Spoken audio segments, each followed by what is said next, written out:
I think there's a lot of things for us to look at this year and feel good about.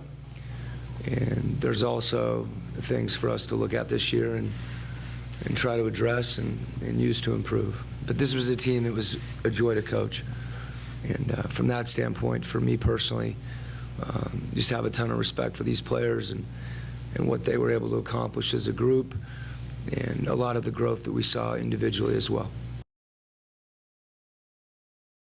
You know, ultimately, having to go through, you know, those situations in a game, that's how you do gain the experience. And as Dennis said, we'll go back, you know, we'll go back and look at every game and see where we can be better. The one area where I feel like there can be a marked improvement is on the defensive end. If you look at, you know, where we were defensively during the course of a game and what happened to us defensively late in the game, we weren't very good, is what it comes down to. And so, you know, how do you adjust that? How do you correct that? I think the way the game is played at the end of the game is different. It's a lot more physical.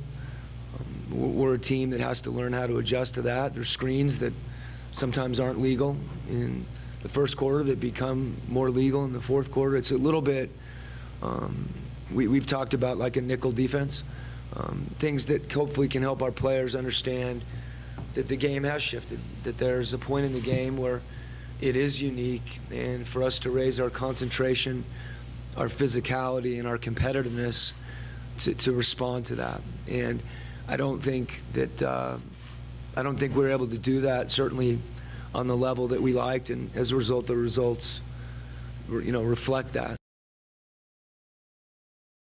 It's difficult, you know, to have the development that you would hope for, that he would have with the competition. I got really excited when I saw him here in Summer League. He had only one game, but there were some things that he did. Notably, he played really bad the first quarter, and there was a kind of a poise and a steadiness, and all of a sudden he started playing better, where I felt like during the year it was tough for him to overcome, you know, a game where he played poorly at the beginning, and I thought that was a real sign of maturity. He didn't have an opportunity to continue to develop in that fashion, because I think the only way you can do that is through competition. The other thing he was able to do, and to try to take advantage of the fact that you're not playing, really was shooting. And I'm not, you know, it's not like he's suddenly become, you know, this dead-eye three-point shooter, but I do think he's improved. And even that, you know, what I'm trying to say is he's working on the mechanics of a shot. I think it's been an emphasis.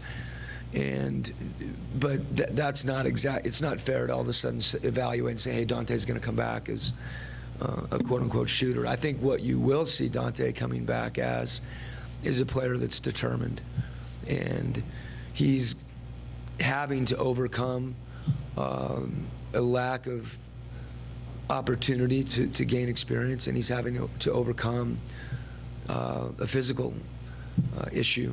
And I think the process that he's having to go through, I believe, will make him better and make him tougher mentally and make him more consistent. There's all kinds of variables involved. Suffice to say, if that can be something we do, that's what we want. But I don't want to set it up as a be-all, end-all. You know, that suddenly if we don't do that, we're no good and we're failing. You know, and because other teams are going to be better. But clearly, I can say that without de-emphasizing the fact that it's something we want to do. You know, clearly, and feel like we're growing in that direction, and hopefully it'll be an opportunity that we'll have soon. I thought, you know, frankly, it was going to be something we got to do this year, and it didn't work out.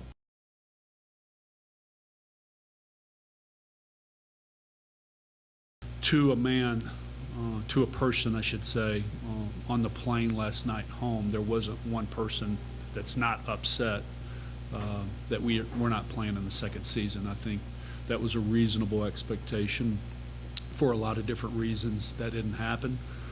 We're not going to sit here and alibi And when we ask your questions, every professional sports team has injuries, and ultimately, I'm most responsible up here on the dais, not Quin, not the coaches, not the players, relative to roster construction. And I think some of the criticism that's out there has been fair relative to maybe our payroll being low or our team being young, us not addressing a couple of issues at the trade deadline. And so I welcome all those questions. I'm eager to jump, like Quin said, into analysis. It's a little quick to digest, but we'll do as good a job as possible. A better indicator of a championship caliber team, which clearly we're not. We're playoff competitive. We just missed. But a championship competitive team is your ability to blow out teams and not play those close games. And obviously the greatest example of that right now is the Golden State Warriors, and all of us aspire to be that. And you have to have some unique talent that develops and takes its lumps. But so Quin, the coaches, top thing on their board this offseason, and it really started with our conversations with the players, going through open gym to training camp to literally an everyday process of sideline out of bounds, baseline out of bounds, up to down to what we call 2-minute games, so things that happen. You know, we worked on it. And while we probably, from a record standpoint, can't show tangible statistical growth, the eye test on what we saw, there was progression, but certainly it's something that we have to 100% own and get better at to move our group forward. We erred towards chemistry, continuity, continued development, because we felt like the players and in particular the coaching staff showed great progress. But the opportunity cost of that is was there a veteran that could have helped us stabilize?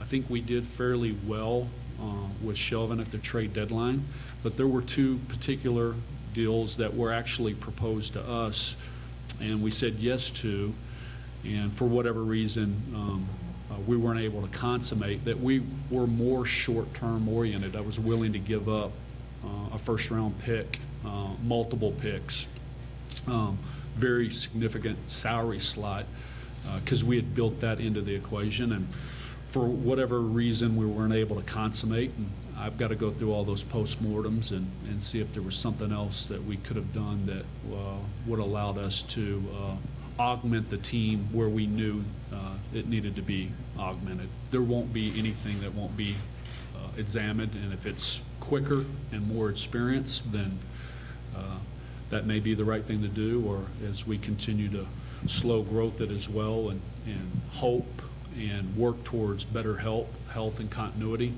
that may provide us the solution as well. We'll visit with Trey individually. There's no question he improved. He's under contract. Clearly he wants to play and have a larger role, so he's been the utmost professional. I'm actually really proud of how he's handled this situation to date, and we're not a malicious group. It's just not in our DNA. Quin and the staff treated him well. Quin even noted to me 2 days ago that this process is going to allow him to move forward, and I truly believe that. We'll see if that's here or somewhere else, but certainly we want to visit with him.